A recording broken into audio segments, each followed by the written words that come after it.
जय हिंद दोस्तों, स्वागत है आप सभी का अपने YouTube चैनल विद्यार्थी प्लेटफॉर्म में। चलिए दोस्तों, इस वीडियो में बात करेंगे use of was and were के बारे में। तो दोस्तों, हम लोग खास करके इस वीडियो में जानेंगे कि वाज का प्रयोग जो होता है किस सब्जेक्ट के साथ किया जाता है और वेयर का प्रयोग जो होता है किस सब्जेक्ट के साथ किया जाता है। पहला सब्जेक्ट जो होता है दोस्तों आई होता है। आई का हिंदी जो होता है मैं होता है। दूसरा सब्जेक्ट जो होता है ही होता है। ही का हिंदी जो होता है वह होता है। ये जो प्रयोग किया जाता है पुल्लिंग के लिए किया जाता है। तीसरा सब्जेक्ट जो होता है सी होता है। सी का मतलब भी वह होता है, परंतु इसका प्रयोग जो होता है स्त्रीलिंग के लिए किया जाता है। चौथा सब्जेक्ट जो होता है दिस होता है। दिस का मतलब होता है यह। अगला सब्जेक्ट होता है डैट। डैट का मतलब होता है वह। अगर नेक्स्ट सब्जेक्ट की बात करें दोस्तों तो वह होता है सिंगल नेम। सिंगल नेम का मतलब हुआ दोस्तों कोई एक नाम दिया रहे, चाहे वह लड़का का नाम हो या लड़की का नाम हो। और इसके आगे सब बात करें दोस्तों अगले सब्जेक्ट की तो वह होता है इट। इट का प्रयोग जो होता है किया जाता है छोटे मोटे जीवों के लिए, जिसका उपयोग यह और वह दोनों के लिए किया जाता है।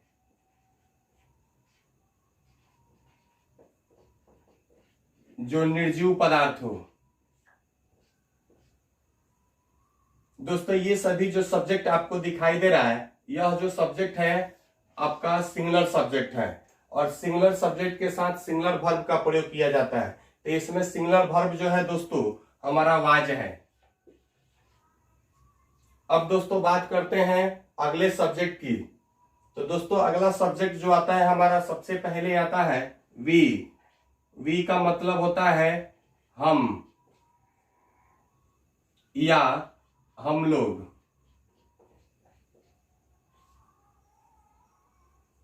इसके बाद दोस्तों बात करते हैं यू का। यू का मतलब होता है तुम लोग, आप लोग।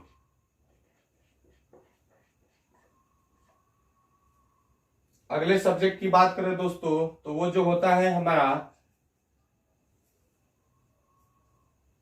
दे। दे का मतलब होता है वे या वे लोग।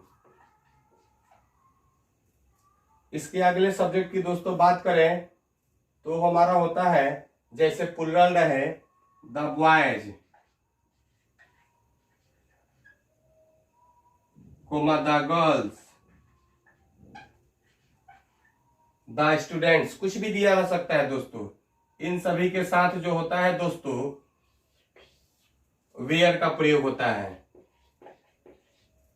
दोस्तों हमें एक बात हमेशा ध्यान रखना है कि सिंगुलर सब्जेक्ट के साथ सिंगुलर वर्ब का प्रयोग करते हैं, प्लुरल सब्जेक्ट के साथ प्लुरल वर्ब का प्रयोग करते हैं। तो दोस्तों ये जो है हमारा सभी सिंगुलर सब्जेक्ट है और यह जो है प्लुरल सब्जेक्ट है। तो प्लुरल सब्जेक्ट के साथ अक्सर जो होता है प्लुरल वर्ब का प्रयोग किया जाता है, चाहे वह कोई भी वर्ब हो। दोस्तों एक हमारा प्लुरल सब्जेक्ट और होता है जो होता है नेम एंड नेम, यानी कि उसमें आपको डबल नाम दिया रहेगा। तो डबल नाम के साथ भी वेयर का ही प्रयोग होता है। नेम एंड नेम, इसका मतलब होता है दो नाम एक साथ दिया है, जैसे मोहन सोहन, रीता गीता, कुछ भी दिया रहेगा, उन सभी के साथ भी जो प्रयोग किया जाता है वेयर का ही किया जाता है। चलिए दोस्तों अब बात करते हैं कुछ उदाहरण के बारे में। तो दोस्तों सबसे पहला हम एक सेंटेंस लेते हैं जो है हमारा मैं खुश था। चलिए दोस्तों इसका हम लोग अनुवाद बनाएंगे। तो सबसे पहले इसमें से चुनाव किया जाता है सब्जेक्ट का। तो दोस्तों इसका स्ट्रक्चर जो होता है सब्जेक्ट प्लस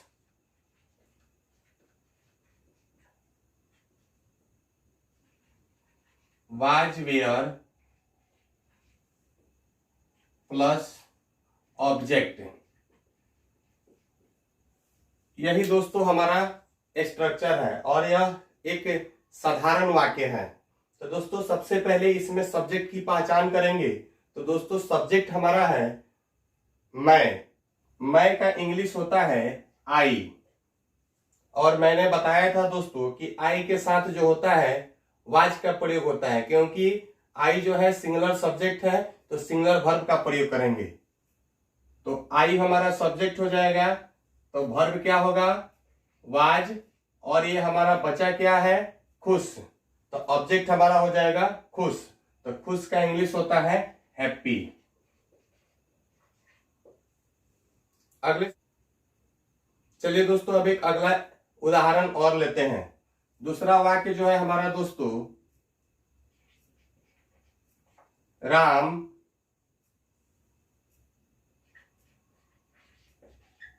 गरीब था। सिंगल नाम है और सिंगल नाम के साथ कभी भी प्रयोग होता है तो वाज का प्रयोग होता है जब वाक्य में था थे थी लगा रहेगा। तो चलिए दोस्तों राम हमारा सब्जेक्ट हो जाएगा, तो राम का इंग्लिश लिख देंगे राम, और इसके साथ वर्ब का प्रयोग होगा वाज, और ऑब्जेक्ट हमारा हो जाएगा गरीब। गरीब का इंग्लिश जो होता है पुअर। अगले वाक्य के बारे में दोस्तों बात करते हैं। वाक्य जो है हमारा नेगेटिव रहेगा, तो नेगेटिव के लिए स्ट्रक्चर होता है दोस्तों subject plus was were plus not plus object. Negative वाक्य में दोस्तों क्या होता है, सिर्फ एक परिवर्तन देखने को मिलता है कि वाक्य में नहीं लगा रहेगा। जैसे दोस्तों तुम तैयार नहीं थे। दोस्तों इसमें सब्जेक्ट की पहचान करेंगे तो सब्जेक्ट हमारा मिल रहा है तुम का इंग्लिश जो होता है यू होता है, और यू के साथ जो प्रयोग किया जाता है वर्ब हो जाएगा वेयर, और नहीं है वाक्य में तो वर्ब के बाद नॉट का प्रयोग करते हैं, और उसके बाद ऑब्जेक्ट हमारा जो हो जाएगा तैयार। तो तैयार का इंग्लिश जो होता है रेडी होता है। अब हम अगले वाक्य की बात करते हैं। तो चौथा वाक्य जो हमारा होगा सीता और गीता बहने नहीं थी। दोस्तों इसका अनुवाद बनाएंगे तो सबसे पहले देखेंगे कि सब्जेक्ट क्या है। तो सब्जेक्ट दोस्तों सीता और गीता है जो डबल नाम दिया है। तो जब भी डबल नाम वाक्य में आ जाता है तो वह प्लुरल बन जाता है और उसके साथ प्लुरल वर्ब का ही प्रयोग करते हैं। तो दोस्तों सबसे पहले इन दोनों नामों को लिख लेंगे, Sita and Gita were not sisters. Sita और गीता बहनें नहीं थी।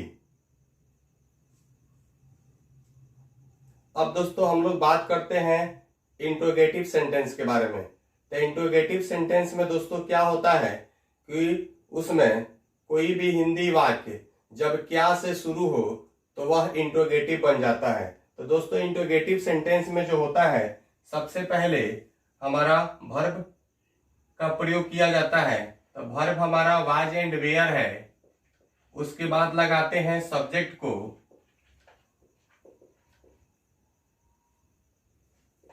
उसके बाद ऑब्जेक्ट।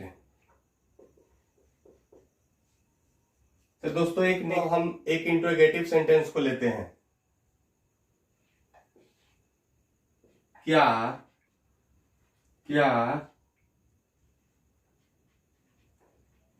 आप लोग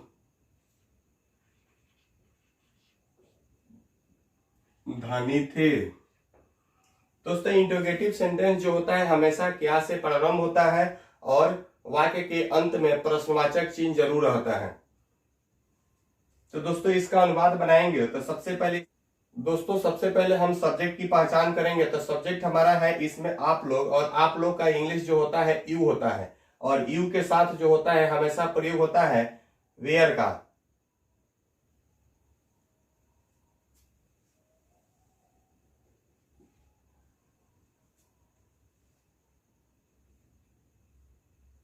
तो हम लोग क्या करेंगे, सब्जेक्ट के अनुसार पहले वर्ब को प्रयोग करेंगे।